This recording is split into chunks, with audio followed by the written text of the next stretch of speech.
ആനയുടമ സംഘത്തിന്റെ പ്രതി ശ്രീ മഹേഷ് ടെലിഫോൺ ലൈനിൽ ചേരുന്നുണ്ട്. ശ്രീ മഹേഷ്, ഗുരുതരമായൊരു കൃത്യവിലോപം ഇതിന്റെ നടത്തിപ്പുമായി ബന്ധപ്പെട്ട്, ചട്ടങ്ങൾ പാലിക്കുന്നതുമായി ബന്ധപ്പെട്ട് ഉണ്ടായിട്ടുണ്ട് എന്നാണ് പ്രാഥമികമായി മനസ്സിലാക്കാൻ കഴിയുന്നത്. അപ്പോൾ ഈ വിഷയത്തിൽ ആനയെ എഴുന്നള്ളിക്കുകയാണ്. അപ്പോൾ ആനയുടെ ആക്രമണ സ്വഭാവമുള്ള ഒരു ആന ഇതിലുണ്ടായിരുന്നു. ആ ആനയ്ക്ക് അതിൻ്റെ ഫിറ്റ്നസ് സംബന്ധിച്ച് അതൊരു ഫിറ്റ്നസ് ലഭ്യമായിരുന്നു, അങ്ങനെയെങ്കിൽ എങ്ങനെ അത് നൽകി, അങ്ങനെ ഒരുപാട് കാര്യങ്ങൾ പരിശോധിക്കേണ്ടതല്ലേ മഹേഷ്? തീർച്ചയായിട്ടും. അതായത് ഞാൻ വന്ന ആനകളിൽ ഇപ്പൊ ഈ പറയുന്ന പോലെ മെഡിക്കൽ സർട്ടിഫിക്കറ്റ് ഇല്ലാത്ത ഒരു ആന അവിടെ വരും എന്ന് എനിക്ക് തോന്നുന്നില്ല. പ്രത്യേകിച്ച് ഗുരുവായൂർ ദേവസ്വത്തിന്റെ ആനകളാണ് അത്. അങ്ങനെ പ്രത്യേകിച്ച് ഓണർഷിപ്പ് ഉള്ള ആനകളാണ്. അതുപോലെ തന്നെ ഡോക്ടറുടെ ഫിറ്റ്നസ് ഉള്ള ആനകളുമാണ് അവിടെ വന്നിട്ടുള്ളത്. ഇതിനു മുമ്പ് ഇപ്പൊ പീതാംബരൻ എന്ന് പറയുന്ന ആനയൊക്കെ ആണെങ്കിൽ ആന സ്ഥിരം ഇപ്പൊ പരിപാടികൾ എടുത്തുകൊണ്ടിരിക്കുന്ന ആനയാണ്. അപ്പൊ അങ്ങനെ ഫിറ്റ്നസ് ഇല്ലാതെ ആനകൾ വന്ന് കാണാനുള്ള സാധ്യതയില്ല. തീർച്ചയായും. അപ്പോൾ അങ്ങനെ എങ്കിൽ ബാഹ്യമായിട്ടുള്ള എന്ത് ഡിസ്റ്റർബൻസ് ആണ് ഒരു പക്ഷേ ഉണ്ടായിരിക്കുക എന്നാണ് താങ്കൾ അവിടുത്തെ അന്തരീക്ഷവും ഈ സംഭവങ്ങളുടെ ദൃശ്യങ്ങളൊക്കെ കാണുമ്പോൾ മനസ്സിലാക്കുന്നത്? അതായത് നമ്മൾ പറയുന്ന നാട്ടാന പരിപാലന ചട്ടത്തിൽ 2012 പറയുന്ന നാട്ടാന പരിപാലന ചട്ടത്തിൽ പറയുന്ന കാര്യങ്ങൾ അതുപോലെ തന്നെ പ്രവർത്തനം നടക്കണം എന്നുള്ളതാണ് കേരള എലിഫന്റ് ഓണേഴ്സ് ഫെഡറേഷൻ എപ്പോഴും പറയാറുള്ളത്. നമ്മളൊരു നിയമമുണ്ട്, ആ നിയമത്തിൽ നമ്മൾ പറയുന്നത് അതുപോലെ തന്നെ നമ്മൾ ചെയ്യണം. അതിനകത്ത് വിട്ടുവീഴ്ചയുടെ ആവശ്യമില്ല.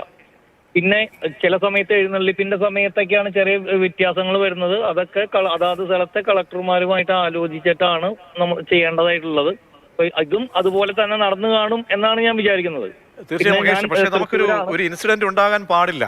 നമ്മൾ പറയും നമ്മളെ ആചാരം, നാട്ടാചാരങ്ങളായും ഉത്സവങ്ങളെല്ലാം സംരക്ഷിക്കപ്പെടണമെന്നത് ഒരു ഫാക്ട്. പക്ഷേ ഇനി നമുക്ക് കുരുതി കൊടുക്കാൻ കഴിയില്ല ആളുകളെ.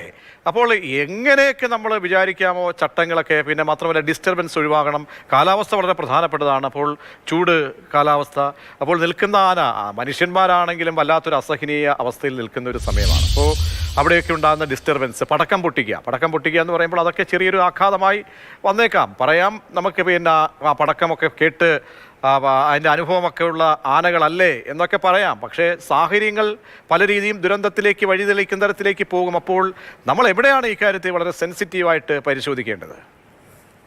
അല്ലേ, അതിനകത്ത് ഒരു കാര്യത്തിൽ തർക്കമില്ല. കാരണം ഉത്സവങ്ങൾ എപ്പോഴും അപകടരഹിതമായിരിക്കണം, അപകടങ്ങൾ സംഭവിക്കരുത്. ഇത് തന്നെയാണ് ആന ഉടമസ്ഥൻ എന്നുള്ള നിലയ്ക്ക് ഞങ്ങൾക്ക് പറയാനായിട്ടുള്ളത്. അതുകൊണ്ട് എന്തൊക്കെ മുൻകരുതലുകൾ വേണോ അതെല്ലാം നമ്മളവിടെ സ്വീകരിക്കേണ്ടതായിട്ടുണ്ട്. ഇപ്പൊ ഈ വെയിൽ വരുന്ന സമയത്ത് നമ്മൾ സാധാരണ 3 മണിക്ക് ശേഷമാണ് ആനകളെ എഴുന്നള്ളിക്കാൻ പറയുന്നത്. 4 മണി തൊട്ടിട്ടാണ് 11 മണി തൊട്ട് 4 മണി വരെ ആന എഴുന്നള്ളിക്കാൻ പാടില്ല എന്ന് പറയുന്നുണ്ട്. എന്നാൽ വലിയ ക്ഷേത്രങ്ങളിൽ ആന എഴുന്നള്ളിപ്പ് നടക്കുന്നുണ്ട്. പക്ഷെ അതെല്ലാം എന്ന് പറഞ്ഞാൽ നനച്ച പ്രതലത്തിൽ ചാക്കല്ലാട്ട് അതിന്റെ മുകളിൽ വെള്ളം ഒഴിച്ച് ഭൂമി തണുപ്പിച്ചതിന് ശേഷമാണ് അവിടെ ആനയെ നിർത്തുന്നത്. ഈ പറയുന്ന സ്ഥലത്തും കൊയിലാണ്ടിയിലും എനിക്ക് തോന്നുന്നു അമ്പലത്തിനകത്ത് പന്തലിന്റെ താഴെയായിരുന്നു ആനകൾ എന്നാണ് ഞാൻ അവിടെ പോയിട്ടുള്ള ഒരാളല്ല, ഞാൻ TV കണ്ട കാര്യങ്ങളാണ്. എനിക്ക് തോന്നുന്നത് അങ്ങനെയാണ്. പിന്നെ ആനയുടെ അടുത്ത് പടക്കം പൊട്ടിച്ചിട്ടുണ്ടോ എന്നുള്ളത്, ആനയുടെ പുറകിൽ പെട്ടെന്ന് പടക്കം പൊട്ടിക്കുകയാണെങ്കിൽ പെട്ടെന്ന് ആന പേടിച്ച് മുന്നിലേക്ക് പോകാനുള്ള ഒരു സാഹചര്യം കൂടുതലാണ്. അവിടെ പടക്കം പൊട്ടിച്ചിട്ടുണ്ടോ എന്നുള്ള കാര്യം എനിക്കറിയില്ല. നിങ്ങളെല്ലാം പറയുന്നത് കേട്ടിട്ടുള്ള അറിവ് മാത്രമേ എനിക്ക് അതിനകത്തുള്ളൂ. നാട്ടുകാർ പടക്കം പൊട്ടിച്ചു എന്ന് പറഞ്ഞ് കൈ ഒഴുകിയാണ്. പക്ഷേ ക്ഷേത്ര ഭാരവാഹികൾ നാട്ടുകാർ മറ്റോ പൊട്ടിച്ചാണ്. അപ്പോൾ എന്തായാലും അവിടെ ഇതിലെല്ലാം ഉത്തരവാദിത്തം ഒരാൾക്ക് കാണുമല്ലോ. ഇത് നമ്മൾ അനുമതി വാങ്ങുന്നത് വിവിധ വകുപ്പുകൾ, ഈ ആളുകളെ എഴുന്നള്ളിക്കുക എന്ന് പറയുമ്പോൾ വിവിധ വകുപ്പുകളുടെയൊക്കെ തന്നെ ഫിറ്റ്നസ് നമ്മൾ വാങ്ങിയതിന് ശേഷമാണെങ്കിൽ അവിടെ സ്പോട്ടിൽ സ്വീകരിക്കേണ്ട കരുതലുണ്ട്. ആ കരുതലിന് ഉത്തരവാദിത്തപ്പെട്ട ആളുകളുണ്ട്. അത് ക്ഷേത്ര ഭാരവാഹികളാണ്. അവരൊരു തരത്തിലും എന്താ പറയുക, നിസ്സംഗത പാലിക്കപ്പെടാൻ പാടില്ല. അത്രത്തോളം സെൻസിറ്റീവ് അന്തരീക്ഷമാണ് ഒരുങ്ങുന്നത് ഒരു ആന എഴുന്നള്ളത്തുമായി ബന്ധപ്പെട്ട്. അപ്പോൾ അവിടെയെല്ലാം വീഴ്ചയുണ്ടെങ്കിൽ പരിശോധിക്കണം. ഹൈക്കോടതി ഗൗരവമായ ചോദ്യങ്ങളാണ് ഇപ്പോൾ ചോദിക്കുന്നത്. അതെ, അത് ശരി, തീർച്ചയായിട്ടും. അത് അതിനകത്ത് എന്താണ് നമ്മുടെ നിയമത്തിൽ പറയുന്നതിനേക്കാൾ ഉപരി അതിനകത്ത് നിയമം ലംഘിക്കപ്പെട്ടിട്ടുണ്ടെങ്കിൽ അത് തീർച്ചയായിട്ടും അത് ചോദ്യം ചെയ്യപ്പെടേണ്ടത് തന്നെയാണ്. പക്ഷെ ഇതിനകത്ത് അവിടെ പോലീസ് ഉണ്ടെങ്കിൽ പോലീസ് അല്ലെങ്കിൽ ഫോറസ്റ്റ് ഈ ആനയുടെ അടുത്ത് വരുന്നത് അല്ലെങ്കിൽ പെട്ടെന്ന് ആരെങ്കിലും ആനയുടെ പുറകില് പടക്കം പൊട്ടിക്കുന്നുണ്ടെങ്കിൽ അതെല്ലാം വളരെ ഗുരുതരമായിട്ടുള്ള ഒരു കാര്യമാണ്. അത് അന്വേഷിക്കേണ്ടതായിട്ടാണ്. കാരണം ഇപ്പോ പല സ്ഥലത്തും നമ്മൾ കണ്ടുവരുന്നത് എന്താണെന്ന് വെച്ചാൽ ആന ഇടയുന്ന സമയത്തൊക്കെ നമ്മൾ ശബരിമല തൊട്ട് നമ്മൾ കാണുന്നതാണ്. ആനയുടെ മുഖത്തേക്ക് ലേസർ അടിക്കുന്നു, ആനയുടെ കണ്ണിലേക്ക് ലേസർ അടിക്കുന്ന സമയത്ത് സ്വാഭാവികമായിട്ട് നമ്മുടെ മുഖത്ത്, മനുഷ്യന്റെ മുഖത്തേക്ക് തന്നെ അല്ലെങ്കിൽ കണ്ണിലേക്ക് ടോർച്ച് അടിച്ചു കഴിഞ്ഞാൽ നമ്മൾ പെട്ടെന്ന് ഒഴിഞ്ഞു മാറും. നമുക്ക് താങ്ങാൻ പറ്റില്ല. അതുപോലെ ആനയാണെങ്കിൽ ആന എന്ത് ചെയ്യും? ഇതെല്ലാം നോക്കുമ്പോൾ എന്തോ ഇതിനകത്ത് വലിയൊരു ശക്തി എന്തോ പ്രകടമായിട്ട് മറ്റെന്തോ ഇതിനകത്ത് ഉണ്ട്. അത് അന്വേഷണത്തിൽ വേണ്ടതാണ്. ഇപ്പോൾ കേരള എലിഫന്റ് ഓണേഴ്സ് ഫെഡറേഷനെ സംബന്ധിച്ച് ഞങ്ങൾ വലിയ പരാതി കൊടുത്തിട്ടുണ്ട്. ഇത് ഇങ്ങനെയുള്ള കാര്യങ്ങൾ അന്വേഷിക്കണം എന്ന് പറഞ്ഞുകൊണ്ട് ഞങ്ങൾ മുന്നോട്ട് പോയിട്ടുണ്ട്. കാരണം പ്രത്യേകിച്ച് ഈ ഒരു സമയത്ത് സുപ്രീം കോടതിയുടെ വിധിയുടെ അടിസ്ഥാനത്തിലാണ് ഇപ്പൊ ആനെഴുന്നള്ളിപ്പ് നടന്നുകൊണ്ടിരിക്കുന്നത്. ഈ ബഹുമാനപ്പെട്ട ഹൈക്കോടതിയിൽ തന്നെ വന്നിട്ടുള്ള ചില ഉത്തരവുകൾ ഇതെല്ലാം നമ്മുടെ ഉത്സവങ്ങളും നമ്മുടെ ആചാരങ്ങളും ഇല്ലാതായി പോകുന്ന രീതി ഉണ്ടായിരുന്നു. അപ്പൊ സുപ്രീം കോടതിയിൽ അപ്പോൾ നമ്മൾ ഈ കുരുതി കൊടുത്തിട്ടല്ല നമ്മൾ ആഘോഷിക്കേണ്ടത് എന്നുള്ളത് നമ്മൾ ചിന്തിക്കേണ്ട കാര്യമാണ്. അത്രത്തോളം കാരണം ഒരു കുടുംബത്തെ കുരുതി കൊടുത്തോ, ഇപ്പം 3 പേരാണ്, 3 കുടുംബങ്ങളിലാണ് കണ്ണീരുള്ളത്. ആ കണ്ണീരിനിടയിൽ നമുക്കിനി ആഘോഷങ്ങൾ ആ ക്ഷേത്രത്തിൽ ഉണ്ടാകാൻ പാടുള്ളതുമല്ല. അപ്പോൾ നേരത്തെയും സമാന സാഹചര്യങ്ങൾ ഉണ്ടായിട്ടുള്ള ഒരു ക്ഷേത്രമാണെന്ന് പറയപ്പെടുന്നുണ്ട്. അപ്പോൾ അങ്ങനെ പല രീതിയിലുള്ള അറ്റൻഷൻ പാലിക്കപ്പെടേണ്ടതായിരുന്നു. അവിടെയൊക്കെ തന്നെ ഡൈല്യൂഷൻ ഉണ്ടായിട്ടുണ്ടോ എന്ന് പരിശോധിക്കേണ്ടതല്ലേ? അല്ല, തീർച്ചയായിട്ടും അതാ പറഞ്ഞത്. അതായത് നാട്ടാന പരിപാലന ചട്ടത്തിൽ പറയുന്ന പോലുള്ള വീഴ്ചകൾ നടന്നിട്ടുണ്ടെങ്കിൽ അത് നമ്മൾ വളരെ ഗൗരവമായി കാണേണ്ടതാണ്. അത് നമ്മൾ അതുപോലെ പാലിക്കണം. കാരണം നമ്മുടെ ആചാരങ്ങളും അനുഷ്ഠാനങ്ങളും ഒരു കാരണവശാലും നിന്ന് പോകരുത്.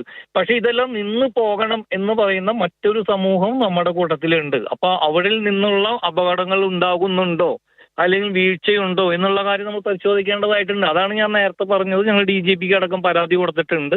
ഇത് വളരെയധികം തീർച്ചയായും മഹേഷ്, ഇനി നമുക്ക് നിങ്ങളുടെ സംഘടന നിലയിൽ കൂടി ഇക്കാര്യത്തിൽ ആവശ്യപ്പെടാൻ എന്താണുള്ളത്?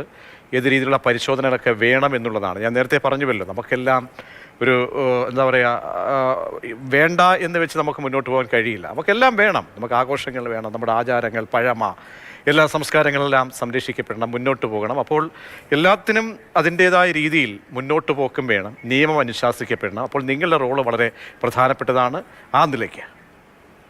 ഇതിനകത്ത് അതായത് ഈ പറയുന്ന പോലെ ആചാരങ്ങളും അനുഷ്ഠാനങ്ങളും ആനെഴുന്നള്ളിപ്പും വെടിക്കെട്ടും തെയ്യം ഇതൊക്കെ നമ്മുടെ സംസ്കാരത്തിന്റെ ഭാഗമാണ്.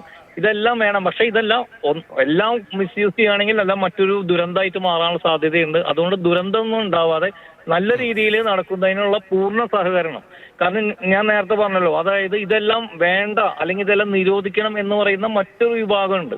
അപ്പൊ അങ്ങനെ ചിലപ്പോ ഓഡിയോ ക്ലിപ്പിംഗ്സ് ഒക്കെ വരുന്നു. ഇതാ ഈ സമയത്തിനുള്ളിൽ ഇവിടെ ആനകൾ ഇനി കേരളത്തിൽ ഉണ്ടാവില്ല, ആനകളെ ഞങ്ങൾ ഇവിടെ നിന്ന് എല്ലാം മാറ്റും, ആന എന്ന് പറഞ്ഞ ഒരു സംഭവം ഇവിടെ ഉണ്ടാവില്ല, വെടിക്കെട്ട് സ്വപ്നത്തിൽ മാത്രം, ഇങ്ങനെയൊക്കെ പറയുന്ന സമയത്തും ഇതിനെ എത്രയൊക്കെ ശ്രദ്ധിച്ചാലും വീണ്ടും അവിടെ അപകടം സംഭവിക്കുന്നു.